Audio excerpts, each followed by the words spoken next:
78번째 강설입니다. 에베소 전도 두 번째 내용입니다. 사도 바울의 그 에베소 사역의 결과를 보도록 하겠습니다.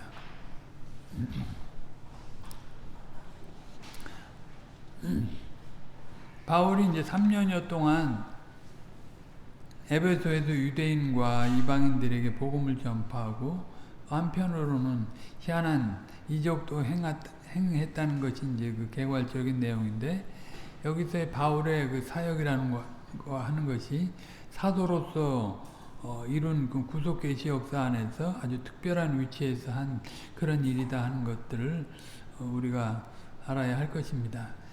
그런 안목이 없으면 오늘날도 바울과 같이 이렇게 희한한 일을 할 수 있다고 주장하는 일이 생기는 것입니다. 지금도 이제 사도가 있다고 주장하는 그런 이제 정신없는 사람들이 있고, 사도가 했던 이적적인 일을 지금도 할 수 있다고 하는 자들이 있지만, 그것은 성경에서 말하고 있는 사도의 위치와 역할에 대해서 아주 무지한 소치의 결과인 것입니다. 지금 뭐 신비한 일이 전혀 없다 하는 것은 아니고요. 구속 계시 역사 안에서 이루어진 일을 가지고 여기서 동일하게 그 일이 이루어져야 한다고 요구하는 것은 가당하지 않다.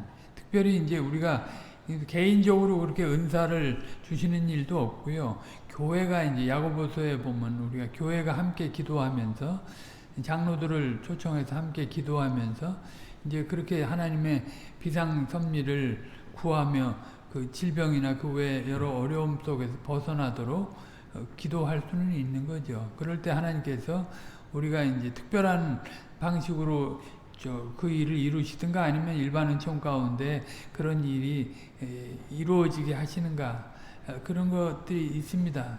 그런 걸 아예 무시하는 건 아니고요. 그러니까 개인적으로 이렇게 사도 바울과 같이 다니면서 뭘 복음을 증거하면서 이렇게 이적적인 일을 행한다, 그런 일은 없어요. 이제 선교지에서 이제 특별히 그런 비상적인 일들이 더 많이 나타나긴 하는데, 아무튼 이게 본문을 끌어다 대가지고 그런 일은 할 수 없다 하는 것을 분명히 알아야 됩니다.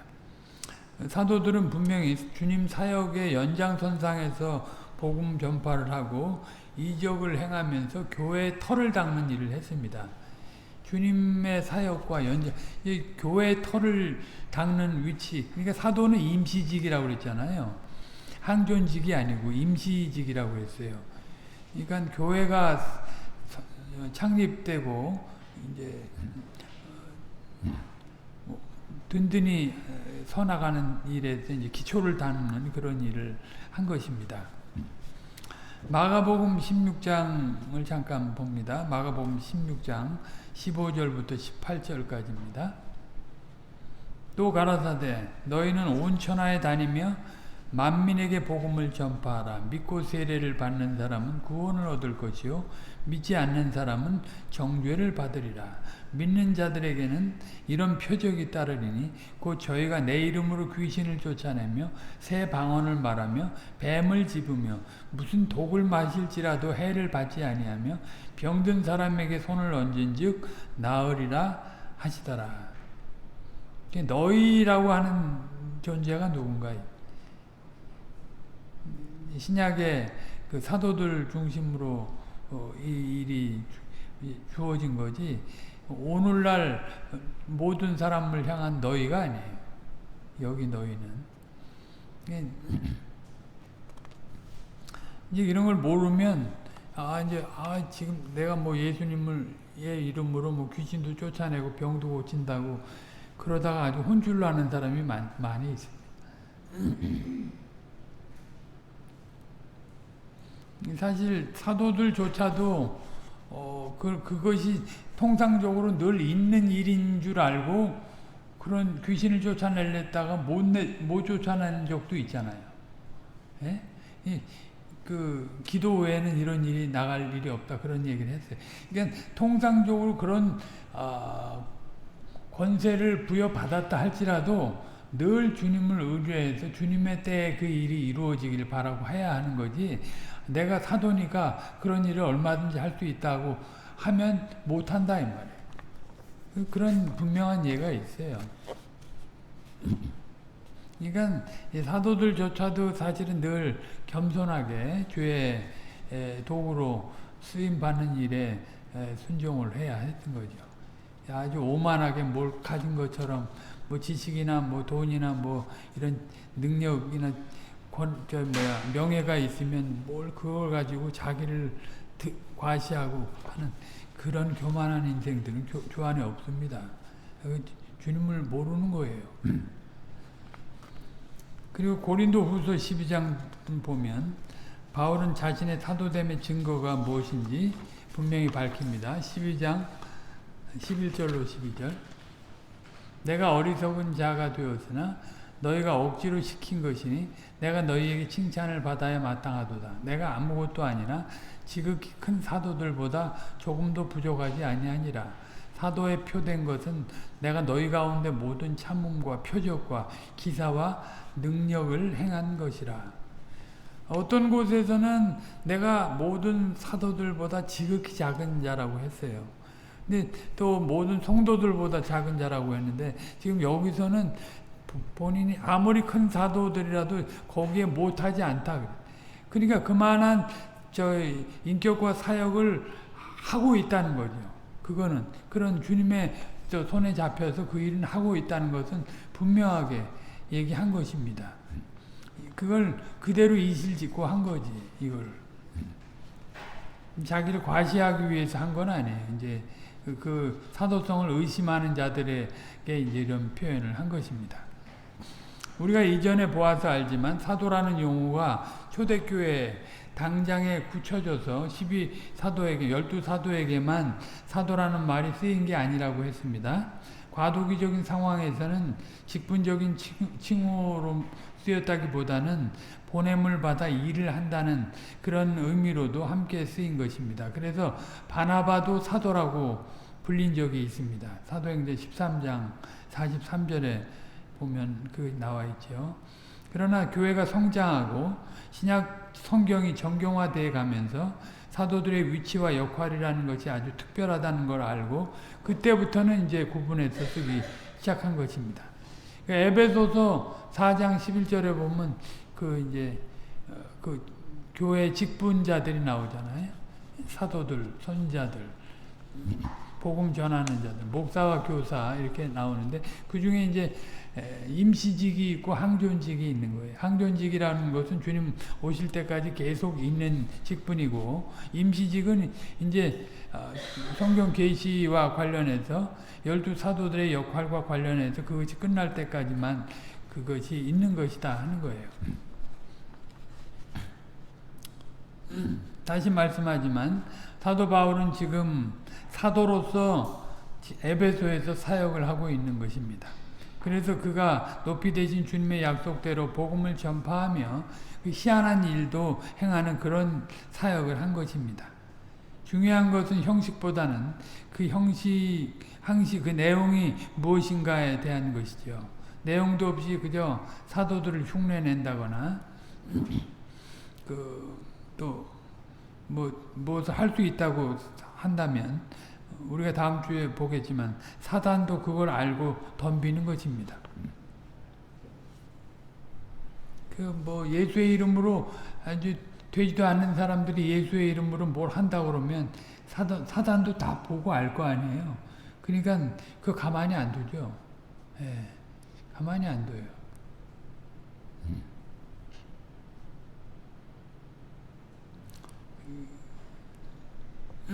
아무튼 재미있는 일들이 많이 있긴 한데 그런 예화는 안 들어도 될 것 같습니다.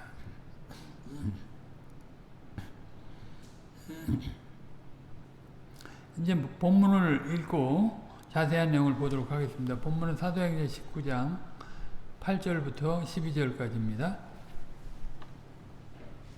바울이 회당에 들어가 석 달 동안을 담대히 하나님 나라에 대하여 강론하며 권면하되 어떤 사람들은 마음이 굳어 순종치 않고 무리 앞에서 이 도를 비방하거늘 바울이 그들을 떠나 제자들을 따로 세우고 두란노에서 날마다 강론하여 이같이 2해 동안을 하매 아시아에 사는 자는 유대인이나 헬라인이나 다 주의 말씀을 듣더라.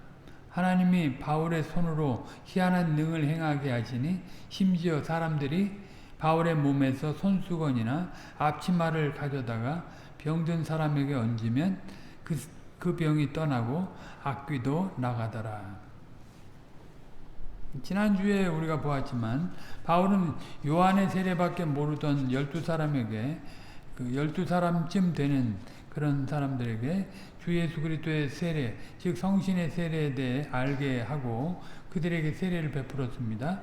그들에게 세례를 줄 때 방언도 하고 예언도 하는 일이 있었습니다. 그것도 당시에 이제 구속 경륜 안에서 성신께서 주권적으로 보이신 특별한 일이라고 말씀드렸습니다. 그리고 나서 이제 오늘 본문에 일이 있는데 바울은 규례대로 회당에 들어갔습니다. 그러니까 끊임없이 유대인들에게 나가가지고 어려움을 당하면서 이제 다시는 유대인들에게 안 간다 하지만 이제 또 저들을 향한 사랑이 불타올라가지고 또 이제 유대인 회당에 가는 겁니다. 그리고 이제 사실 유대인들이 구약 배경을 잘 알고 있고 예수 그리스도의 거기 사역을 잘 깨우치고 한다면 신약의 일꾼들로 아주 좋게 쓰일 수 있는 그런 여건들이 있기 때문에 아무튼 그들에게 먼저 나아가서 그들이 잘못 알고 있는 것들을 깨우치고 그리스도의 복음을 증거하려고 한 거죠. 자신이 이방인의 사도이지만 구속사 안에서 특별한 위치에 있었던 동족에 대한 사랑이 그만큼 애절했습니다. 바울은 어쩌면 남녀 간의 사랑 그리고 부모 자식 간의 사랑보다도 더 월등한 그러니까 더 차원이 다른 사랑을 저들에 대해서 가지고 있었습니다. 그렇게 박해를 하고 핍박을 해도 저들에 대한 사랑의 마음을 조금도 누그러뜨리지 않고 적극적으로 실천했습니다. 저들 유대인들 모두가 구원을 받을 수 있고 받아야 한다고 생각한 건 아니지만 저들 가운데 남은 자들이라도 복음을 듣고 돌이키기를 바라는 마음에서 그렇게 한 것입니다. 얼마나 애절하면 그들의 그 박해와 핍박을 뛰어넘어서 또 그들에게 다가가겠습니까? 환경을 이기는 거죠. 주의 사랑이. 주님의 사랑이 아니면 그렇게 할 수 없는 겁니다. 사실. 로마서에서 그 바울의 그런 마음이 잘 표시되어 있습니다. 로마서 9장 1절로 5절입니다. 로마서 9장 1절로 5절. 내가 그리스도 안에서 참말을 하고 거짓말을 아니하노라. 내게 큰 근심이 있는 것과 마음에 그치지 않는 고통이 있는 것을 내 양심이 성신 안에서 나로 더불어 증거하노니 나의 형제 곧 골육의 친척을 위하여 내 자신이 저주를 받아 그리스도에게서 끊어질지라도 원하는 바로라. 저희는 이스라엘 사람이라 저희에게는 양자됨과 영광과 언약들과 율법을 세우신 것과 예배와 약속들이 있고 또 조상들도 저희 것이요 육신으로 하면 그리스도가 저희에게서 나셨으니 저는 만물 위에 계셔 세세의 찬양을 받으실 하나님이시니라. 아멘. 자신이 저주를 받아서 이제 그리스도에게서 끊어질지라도 원하는 바.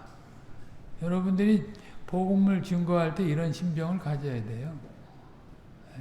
조금 해보다가 안 되면 치우고 그런 복음 전도는 없어요. 주님이 하게 하시고 그런 마음을 주시면 그렇게 선으로 악을 이기는 태도가 중요하지. 좀 해봐가지고 듣는 것 같으면 뭐 좋게 생각하고 안 들으면 아주 그냥 그게 마음이 높으면 안 돼요. 이제 거부하면 계속 그렇게 가도 거부하면 발에 먼지를 떨어버리고 그렇게 떠날 수 있지만 그 속에는 그들을 향한 그 마음이 아주 불일듯이 일어나는 거예요. 예? 본인이 그리스도에게서 끊어질지라도 저들이 구원받았으면 왜 이 좋은 것을 주는데 못 받는가? 안타까움이 있는 거예요. 계속.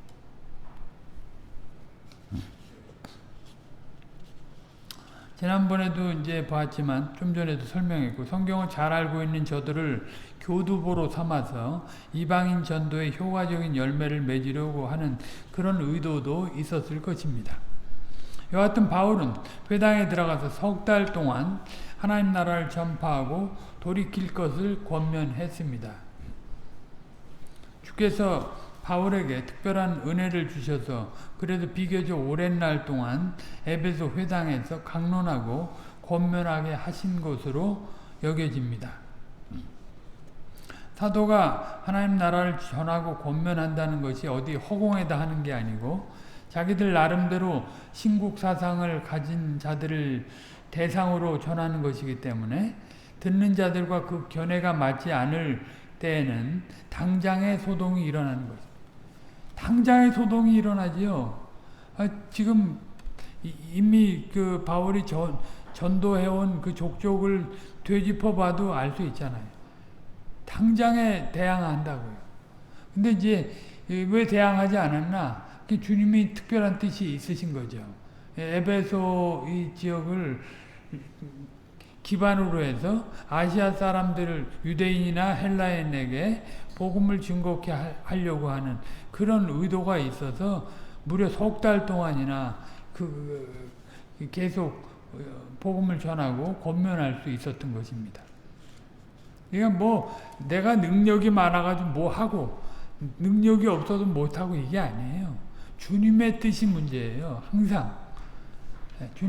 주님의 뜻이 이제 그만하라 하면 떠나는 거잖아요. 주님이 더 하게 하시면 하는 거고. 그러니까 늘 신자들은 늘 초점이 주님과 함께 하는 것에 초점이 있어야 돼. 그래야 사람이 변합니다. 그래야 그 사람의 습관이 변하고 그 사람이 경건해지고 거룩해지고 그 사람이 주님이 쓰실 만한 깨끗한 그릇이 돼요. 어쩌다 한번 뭐 해볼까? 그렇게 해서 하는 사람들은 쓰일 수가 없어요. 쓰일 수가 없어요. 이 전체로 드려진 존재로서 자기를 희생하고 헌신할 줄 알아야지. 바울이 지금 죽을 각오하고 복음을 증거하는 거 아니에요? 저들의 형편을 봐가지고 일부러 핍박을 안 받으려고 애들로서 지금 복음을 증거하는 겁니까? 그거 아니죠. 그렇게 증거할 수가 없어요. 왜냐하면 저들의 신국관이라고 하는 게 바울이 전하는 거하고 너무 차이가 있는 거니까. 완전히 정반대. 저들은 정치적인 하나님의 나라를 바라지만 바울은 영적인 하나님의 나라, 높이 되신 그리스도께서 말씀과 성신으로 세우셔서 회복해 가시고 완성해 가신 그 나라를 지금 증거하는 거예요. 그분이 나사렛 예수가 사람이 아니고 하나님이시다. 단순히 사람이 아니고. 그걸 증거한 거예요. 그러니까 이게 사람한테 하나님이라고 하면 유대인들이 못 견뎌요. 신성 모독이라고 생각하고 당장에 죽이려고 덤벼드는 겁니다. 그런데도 지금 3달 동안 지금 보호를 받고 있는 거는 하나님께서 이제 특별히 은혜를 주시는 것입니다.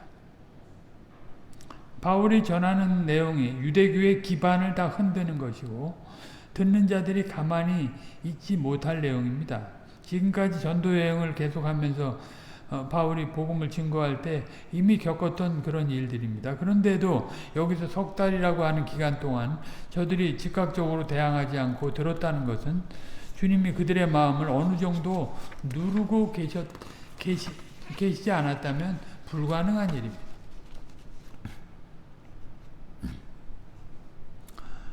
바울이 직접적으로 부딪히는 내용을 전파하지 않아서 그랬을 수도 있다고 말할 수도 있겠지만 전도자 바울이 무엇이 두려워서 그렇게 했겠습니까? 또 그렇게 오랫동안 하나님 나라에서 어떻게 우회적으로만 말할 수 있겠습니까? 그건 가당치 않은 추측입니다.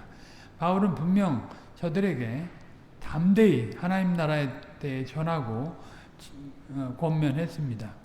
그러니까 오랜 기간 하나님 나라에 대해 전파한 것은 주님의 특별한 배려인 것입니다. 또 한편으로 생각해 보면 바울이 일찍이 이곳에 와서 복음을 전하였을 때, 그러니까 2차 전도여행을 마무리하면서 예루살렘으로 올라가는 일에 들러서 복음을 전하였을 때 호의적으로 더 듣고 싶어 했던 무리들의 영향도 있었겠다 하는 생각은 우리가 또 다 무시할 수는 없죠. 그런 생각도 있죠. 우리가 그때 예루살렘 올라갈 때 더 있어 주길 바랬었잖아요. 듣는 자들이 회당에서 복음을 증거할 때. 아무튼 그들 가운데 어떤 영향력 있는 사람들의 그 태도 때문에도 그런 일이 있었겠죠. 근데 그건 뭐 다 주님의 섭리 가운데 있는 거죠. 한 사람이라도 이게 기고만장해 갖고 덤벼보세요. 못 있어요. 예, 있는 거 참 어렵습니다. 주님께서 악인들을 제어해 주시니까 우리가 복음을 증거할 수 있는 거죠. 이제 그렇게 복음을 증거하다가 이제 그만 증거하고 오라 하시면 그 증거하다 죽어서 갈 수 있는 거예요. 그러니까 억울한 일이 전혀 아닙니다. 오히려 영광스러운 일이죠. 무슨 저주를 받아갖고 매를 맞아 죽고 톱에 켜 죽고 목 잘려 죽고 거꾸로 달려 죽고 그냥 그렇게 죽는 거 아닙니까? 은혜가 있으니까 그걸 감당하는 거죠. 그러면 바울이 에베소 회당에서 석 달 동안 강론하고 권면한 하나님 나라는 도대체 어떤 내용이었겠습니까? 물론 중보자이신 예수 그리스도께서 가져오시고 가르치시고 능력 있게 통치하시며 나타내신 그 하나님의 나라입니다. 예수님께서 왕으로 오셨잖아요. 또 선지자 역할도 하시고 제사장 역할도 하셨지만 왕으로 오신 그리스도, 마태복음에 이제 중점적으로 그것이 나타나죠. 구약에 약속된 종말적 메시아의 나라가 있는데 그 나라가 메시아로 오신 예수 그리스도의 도래로 시작되었고 그의 가르치심과 죄사함과 권능의 통치로 확연하게 드러나게 되었다 하는 것입니다. 구약에 약속된 하나님의 나라가 예수 그리스도 안에서 현존하는 실제가 됐다. 주님이 이제 높이 되셔서 말씀과 성신으로 그 교회를 다스려 가시는데, 교회와 하나님의 나라의 관계를 이제 분명히 가르쳐 주시고 그렇게 다스려 가시는데, 교회를 통해서 다스려 가시는데 주님이 실제로 가르치고 계시다. 그분이 낮아지셨을 때도 그 나라를 갖고 오셨지만 높이 되셔도 말씀과 성신으로 지금 통치해 가신다. 그걸 증거한 거예요. 하나님 나라는 과거형이 아니고 또 미래형도 아니고 현재 지금부터 이루어지고 있고 또 이루어질 것이고 이미 이루어졌고 너희 가운데 이미 그런 그 하나님 나라가 임했다고 예수님께서 가르치셨잖아요. 그러니까 그렇게 임한 나라를 주님께서 이제는 권세자로서 높이 되셔서 이제 계속 통치해 가신다는 사실, 그 하나님의 나라를 증거한 거예요. 주님께서 그 하신 말씀의 실제를 계시하시기 위해서 천국에 대한 권세 있는 가르침과 귀신을 내어 쫓는 표적적인 일을 또 하시기도 하셨죠. 택한 백성들을 향한 긍휼과 이 세상의 지배자이고 모든 거짓과 분쟁의 아부인 사단을 결박하고 추락시킨 증거를 명백하게 보이면서 그렇게 하나님의 나라의 현실을 증거했습니다.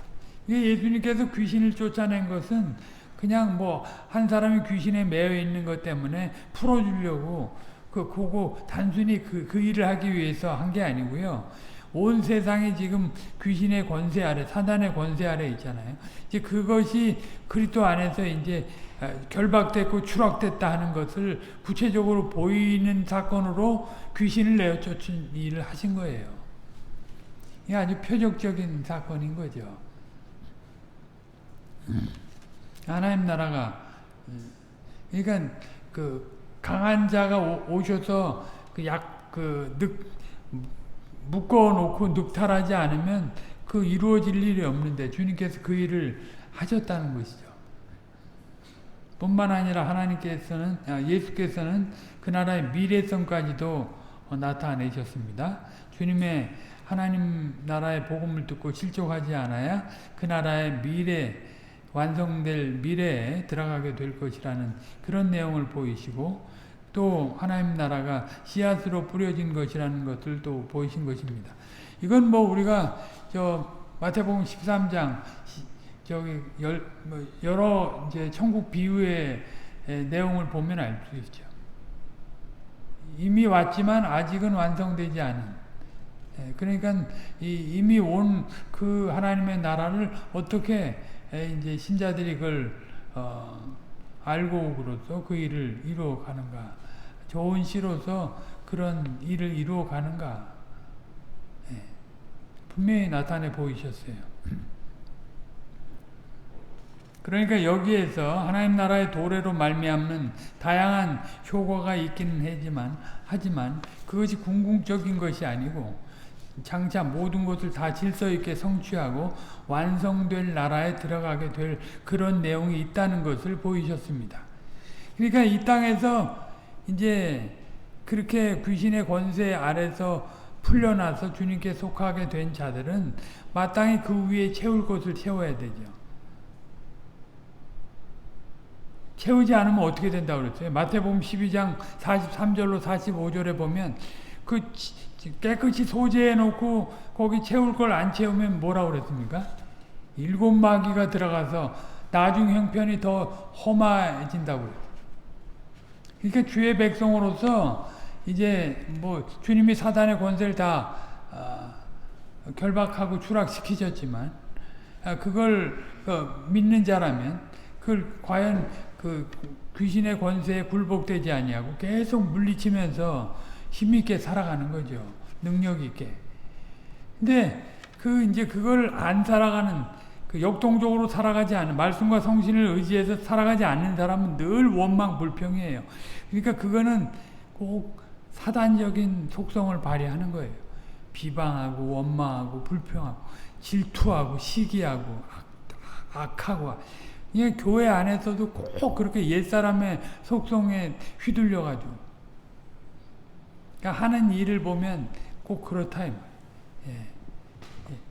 진짜 주님이 그 일을 이루셨다고 그러면 믿음으로 내가 새 사람의 속성을 취해 가야 되는데 자기가 뭐 하나님이나 된 것처럼 함부로 말을 하고 높은 마음으로. 그건 참 사악한 것입니다. 사단적인 거예요. 사단이 지금 그때가 얼마 남지 않아서 더 극렬하게 믿는 자들을 할 수만 있으면 넘어뜨리려고 해요. 가만히 두지 않습니다. 내가 잘 믿어보려고 하면 더 기승을 부리는 게 사단이에요.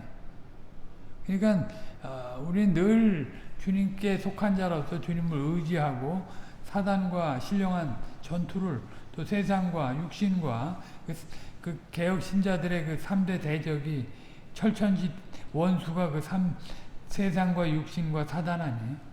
그걸 육신과 세상만 물리칠 게 아니라 사단도 물리쳐야죠. 사단이 활동을 하니까. 방만하게 내버려 두면요, 그냥 사단에게 휘둘려서 또 종로로 타는 거예요. 다시 말해서 예수 그리스도께서 약속된 그 하나님 나라를 여시고 그 나라를 능력으로 진행하시고 장차 그 나라를 완성해 가실 분이시니까 바울이 그걸 알고 에베소 회당에서 구약의 말씀을 가지고 그리고 예수 그리스도의 인격과 사역과 연계해서 증거하고 권했을 것입니다. 벌써 창세기서부터 약속된 나라잖아요. 여인의 후손이 사단의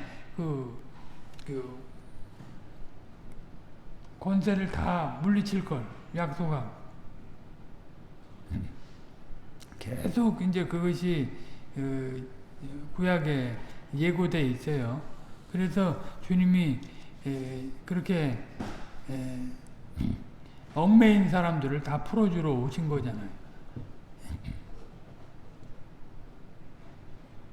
그 인격과 사역 안에서 죄사함을 받고 죄의 오염으로부터 벗어나서 그의 몸된 교회에 연합되어 회복된 인간상을 구현하며 그 나라 백성으로 장성하여 그 나라를 실질적으로 증거하는 복된 기관이 되는 내용을 가르치고 권했을 것입니다. 이게 세례를 받음으로써 그 나라에 연합되는 거잖아요. 연합하고 끝나는 게 아니고 연합하고 교제하는 거예요. 주님과 교통하면서 그 주님의 그 신령한 도구로서의 역할을 하는 겁니다. 교회 아로서. 그래서 그리스도를 드러내고 하나님의 나라를 나타내는 일에 쓰임 받는 거예요. 근데 이게 가짜들은 항상 속여요. 원래 이게 사단의 자식들이 속이는 일을 잘하는데, 그러니까 부분만 이야기한다고. 항상 부분만 이야기. 너무 이제 사단과 하나님의 세계와 사단의 세계를 이분법적으로 생각해가지고 또 사람들을 휘둘리게 하는 그런 사람들이, 세력들이 있죠. 저 베레아 사람들 보면 그 베레아 성락교회, 영등포 성락교회 그렇잖아요.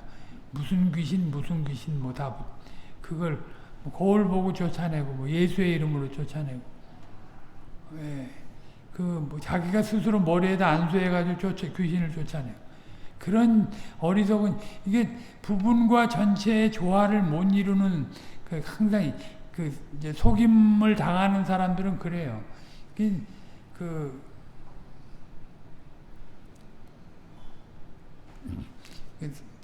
김홍전 목사님도 그 사단의 속임에 대해서 아주 구체적으로 저들이 연극을 한다고 그래요. 연극을.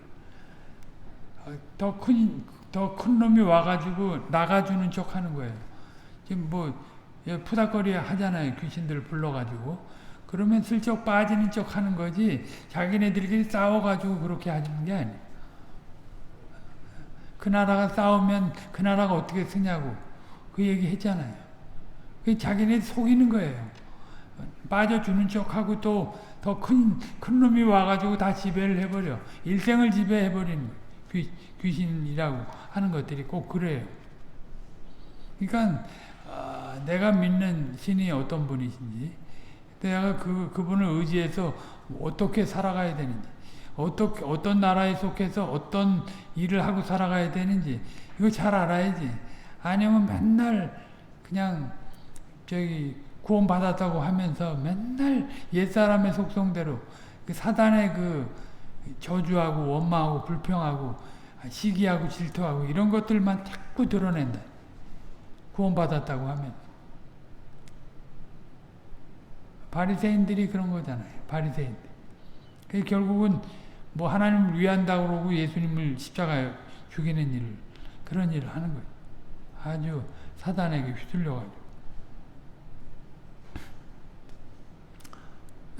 다시는 사단의 권세의 저주와 사망을 향해 올가매는 그런 두려움에 결정적인 영향을 받지 아니하고 승리하신 그리스도 안에서 창조의 본의에 합당한 자로 그 하나님 나라를 진정으로 영위하게 되는 그런 내용을 가르치고 돌이킬 것을 말했을 것입니다.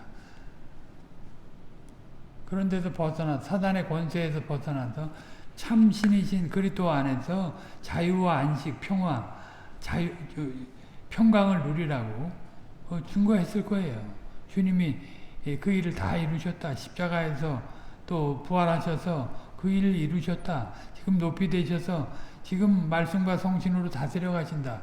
그러니까 교회에 속해서, 그런 세례받고 교회에 속해서 그 하나님 나라를 이제 증시하는 기관으로 살라 하는 거죠. 주님의 어떠하심을 잘 나타내고, 그리고 인본주의적인 모든 부정한 구원관에서 벗어나 돌이킬 것을 말했을 것입니다. 그리스도의 신적 구원의 계시 안에서 자유롭게 그 생명을 구유하고 사색하며 자기 의지를 바로 쓸 수 있는 그런 복음의 내용들을 가르쳤을 것입니다. 그러니까 기계적으로 그냥 하나님이 다 했으니까 너희들은 안 해도 돼. 그냥 믿기만 하면 돼. 이렇게 가르치지 않았을 거예요. 틀림없이 너희가 또 하나가 된 존재로서 주님의 그 싸움에 동참해서 싸워라. 신령한 하나님의 전신갑주를 입고 싸워야 된다. 우상으로 얼룩진 죽은 도시에서 하나님 나라의 생명의 도리를 가르치고 거기에 믿음으로 참여하여 진정으로 구원받은 한 인간으로서 하나님께 대해서나 인간에 대해서나 피조물에 대해서 자유를 누리고 바로 행동할 것을 가르쳤을 것입니다. 하나님 나라를 증거하는 게 뭐 그냥 이상적인 하나님의 나라, 뭐 유토피아 같은 그런 이상향을 제시해주고 이루어질지 안 이루어질지도 모르는 그런 이론을 설파한 게 아니에요. 진짜 그리스도 안에서 도래한 그 하나님의 나라. 그리고 지금 그리스도를 통해 말씀과 성신으로 교회 사도를 통해서 교회에 소속된 자들과 함께 그 일을 이루어 가신다 하는 것을 구체적으로 가르쳤을 거예요. 석 달 동안. 그러면 당시 바울이 전하는 하나님 나라 복음을 듣고 있던 자들이 알고 있고 소망했던 그런 하나님의 나라는 어떤 나라인가? 단도직입적으로 말하면 아까도 설명드렸지만 저들은 정치적인 나라를 소망했습니다. 바벨론 유수 이후에 바벨론 포로 이후 공식적으로 독립된 나라 없이 그 오랜 세월 동안 지내왔던 터이기 때문에 그런 굴욕적인 역사와 그런 말미암는 고통 때문에 구약의 선지자들을 통해 약속된 그 나라에 대해 아전 인수식으로 해석해서 그 나라의 정치적인 회복만을 생각하면서 그 나라의 정치적인 회복을 이룰 메시아를 기대하고 살았던 것입니다. 그리하여 저들은 그리고 저들이 바벨론 포로의 그 심판을 받은 것은 율법을 잘 지키지 못해서 그런 것이라고 생각해서 더욱 율법을 잘 지키는 일에 강화하기 위해 교리론적인 그 결정론적인 장로들의 위전을 만들어내고 그렇게 열심히 율법을 지키면 하나님께서 축복하셔서 때를 따라 참된 율법 준수를 이루는 메시아도 보내주시고 현실적으로 행복을 가져다 주는 그런 메시아 왕국도 회복하게 하실 것이라고 생각한 것입니다. 굉장히 현실적인 생각을 한 거죠. 소수의 남은 자들을 제외하고는 신인이신 하나님이시고 사람이신 메시아로 말미암는 그 나라의 도래와 그의 고난을 통해 들어가게 되는 그 나라를 알지 못하고 현실적인 필요만 채워주는 메시아를 갈망하며 만족했기 때문에 이제 근본적인 악은 제거되어야 한다는 그런 사상은 아예 갖지 못하고 있었던 것입니다. 우리가 누차 보아서 아는 일이지만 이런 유대주의자들이 이제 가졌던 하나님 나라관은 옛날에만 있고 지금은 없는 게 아닙니다. 지금도 자기 행위를 의지하고 하나님의 현실적인 축복을 꿈꾸면서 그 나라의 그 외형적인 정치적인 회복을 꿈꾸는 자들이 많이 있습니다. 이스라엘뿐만이 아니라 자칭 기독교인이라고 하는 자들 중에도 이런 자들이 많은 것입니다. 물론 우리에게도 그런 요소가 아예 없어진 것은 아닙니다. 우리도 그리스도 안에서 법정적으로 그 죄가 없다고 인정함을 받아서 그리고 성신께서 그것을 알게 하셔서 그렇지 부패한 육신은 그대로 아직 남아있는 것입니다. 그래서 이런 유대적 요소가 우리에게 남아있다는 걸 잘 알고 우리 또한 주의를 해야 하는 것입니다. 주의 법을 열심히 지키면 현실적으로 잘 살 수 있겠다는 생각이나 혹 주의 뜻이면 행복하게도 살고 건강하고 부자로 살 수 있다는 야고보의 선전과 같은 그런 함정에 빠질 수 있다는 걸 생각하고 진정으로 이런 유대적 부정주의의 그 부정의 요소에 빠지지 않도록 주의해야 할 것입니다. 아무튼 바울의 하나님 나라 강론을 들은 유대인들 중 어떤 사람들이 마음이 굳어 순종치 않았고 더 나아가 무리들 앞에 이 도를 비방했습니다. 바울이 전하는 하나님 나라 관이 자기들이 생각한 그런 하나님 나라 관이 아니기 때문에 저들은 견디지 못해 한 것입니다. 그러니까 역설적으로 말하면 하나님 나라의 명백한 진리에 의하여 저들의 숨은 독이 그대로 드러나게 되었다는 것입니다. 항시 그런 일이지만 하늘의 교리는 땅에 있는 자들에게 특별한 힘이 있습니다. 그들의 실체를 그대로 밖으로 끄집어내는 능력이 있는 것입니다. 택함을 입은 자들은 이러할 때 자신을 돌이키며 어찌할꼬 하고 회개의 길을 모색하지만 불의한 자들은 이렇게 자신의 불의가 드러나게 될 때 견디지 못하는 특성이 있습니다. 이게 자기의 그 죄된 형편이 드러나면 회개해야 되는데 이제 마음의 앙심을 먹는 거죠. 또 나에 대해서 표적 설교를 하는구나. 그렇게 생각을 하는 거예요. 절대 그게 아닌데 그렇게 생각하는 거예요. 여러분들은 어떻습니까? 하나님 나라 복음으로 말미암아 자신들의 모순됨과 불의가 드러나게 될 때 어떤 태도를 취합니까? 속에서 부글부글 끓어서 어찌할 바를 몰라 합니까? 우선은 다른 사람들이 그것을 인정하고 있으니까 그냥 잠잠히 있다가 어떤 기회가 되면 그렇게 말한 자에게 대적하여 엎어버릴 생각을 하고 있지는 않습니까? 아니면 어찌할꼬 하고 다음 방법을 찾겠습니까? 성경에 보면 이렇게 자신들에게 선을 나타내는 자들에 대항하여 자신의 부패함을 드러내는 자들은 이미 하나님이 심판하기로 작정하셨기 때문에 그런 결과가 나는 거라고 했습니다. 그러니까 복음을 들을 때 어찌할꼬 하고 나와야 되는데 그렇지 않으면 이 사람들은 심판되기로 작정된 사람이다 하는 얘기예요. 구약성경 여호수아서 11장 20절, 사무엘상서 2장 25절을 잠깐 봅니다. 그들의 마음이 강팍하여 이스라엘을 대적하여 싸우러 온 것은 여호와께서 그리하게 하신 것이라. 그들로 저주받은 자 되게 하여 은혜를 입지 못하게 하시고 여호와께서 모세에게 명하신 대로 진멸하려 하심이었더라.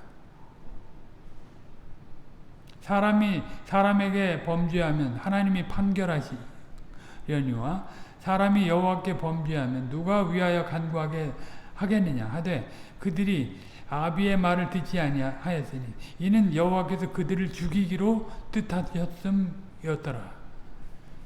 엘리의 그 두 아들 홈리하고 비니아스가 못된 짓을 다 했잖아요. 회막문 앞에서 거기에 봉사하는 여인들과 동침하고 무슨 헌물로 예물로 들어온 것들 가지고 자기네들이 마음대로 드리기도 전에 빼가지고 고기 먼저 먹으려고 하고. 그리고 엘리도 그걸 강하게 책망을 했어야 되는데 책망을 안 해. 그냥 슬쩍 얘기해. 너희들 이렇게 가면 죽는다고. 하나님의 저주를 받는다고 단단히 얘기를 해야 되는데 그냥 들을 둥 만 둥 전하는 둥 마는 둥 그렇게. 엘리도 그렇게 했고 두 아들도 그렇게. 엘리 집안이 다 심판되게 하기 위한 그런 결과였던 거죠. 그들을 죽이기로 뜻하셔서 그런 일이. 나중에 이제 블레셋과의 전투에서 법궤를 가지고 나가서 그걸 부적처럼 사용했고 전쟁에 이르려고 하다가 죽었잖아요. 그 비느하스의 아내가 그때 굽으려 가지고 아이를 낳게 되는데 그런 일들이 이제 홈리 비느하스 다 죽고 엘리는 또 그 소식 듣고 목이 부러져 죽고 그 소식 들으면서 이카봇이라고 하나님의 영광이 떠났다. 그러니까 복음이 들려질 때 회개해야 됩니다. 이 사람들 꼭 회개하지 않으면 반드시 비방하게 돼 있어요. 속으로 당장에 비방하지 않으면 꽁하고 있다 언제든지 들이댐빌 준비가 되어 있는 거예요. 그러면 안 됩니다. 빨리 오늘이라고 하는 날 동안에 회개하고 돌이켜야 됩니다. 신약에도 이런 사상이 나와 있습니다. 구약에만 있는 게 아니라 요한복음 3장 17절로 20절입니다. 하나님이 그 아들을 세상에 보내신 것은 세상을 심판하려 하심이 아니요 저로 말미암아 세상의 구원을 받게 하려 하심이라. 저를 믿는 자는 심판을 받지 아니하는 것이요 믿지 아니하는 자는 하나님의 독생자의 이름을 믿지 아니하므로 벌써 심판을 받은 것이니라. 그 정죄는 이것이 곧 빛이 세상에 왔을 때 사람들이 자기 행위가 악함으로 빛보다 어둠을 더 사랑한 것이니라. 악을 행하는 자마다 빛을 미워하여 빛으로 오지 아니하나니 이는 그 행위가 드러날까 하며. 이거 자기들이 가진 관점을 다 내려놓고 오직 명백하게 약속대로 오셔서 그 일을 이루셨고 높이 되신 그분의 다스림을 받아야지. 이전까지 내가 몰라가지고 그분을 십자가에 못 박는 일에 앞장섰다면 회개하고 어찌할꼬 돌이켜야지. 예? 어떻게 할꼬? 당시 주께서 쓰는 일꾼 앞에서 회개해야지. 사실 하나님 나라 복음을 듣지 않는 그 자체가 이미 육에 속했다는 것을 입증하는 것이고 그것이 곧 심판받았다는 증거인데 이들은 거기서 한 걸음 더 나아가 불순종하고 비방하는 일을 했습니다. 그러니까 자기들만 망하고 말짓을 하는 것이 아니고 주변 사람들까지도 그런 것에 오염되도록 선동하는 짓을 하는 것입니다. 그러니까 실질을 누리지 않는 주의 백성들은 반드시 교회 안에서 이렇게 그 약한 사람들을 건드려가지고 선동해가지고 주의 일꾼들을 대적하는 일을 하려고 하는 거예요. 그러니까 이들은 아주 심판이 작정된 자들임을 그대로 드러내는 것입니다. 이들은 아주 교만하고 악한 자들이었어요. 주께서 보내신 자를 영접하고 그의 전하는 말을 받으며 그를 대접할 때 주께서 잊지 않으시고 그에 합당한 상을 주시는 것인데 저들은 대접은커녕 영접은커녕 대적하고 비방하는 일을 한 거죠. 얼마나 생명을 바쳐서 그 복음을 전하는 일을 하면 그 나그네라도 외국인이라도 그냥 귀한 것으로 책임을 질 줄 알아야 되는데 메시아가 와도 그렇게 대접하고 메시아가 보낸 일꾼도 그렇게 대접해요. 예. 자기네들 눈에 만만하게 보이면 이렇게 함부로 하는 거예요. 물 한 잔 안 떠주고 말이에요. 그들 조상들이 선지자나 예수님께 행했던 대로 그 예수님의 보내심을 받아 거룩한 생명의 도를 전하여 저들을 살리려고 하는 자들에게 이런 불의한 태도를 보임으로써 그 심판받음을 피할 길이 없었던 것입니다. 여러분들이 진짜 복음을 따라서 열심히 충성되게 살아야 됩니다. 복음을 받았으면. 그게 하나님의 말씀을 받는 태도인 것이고요.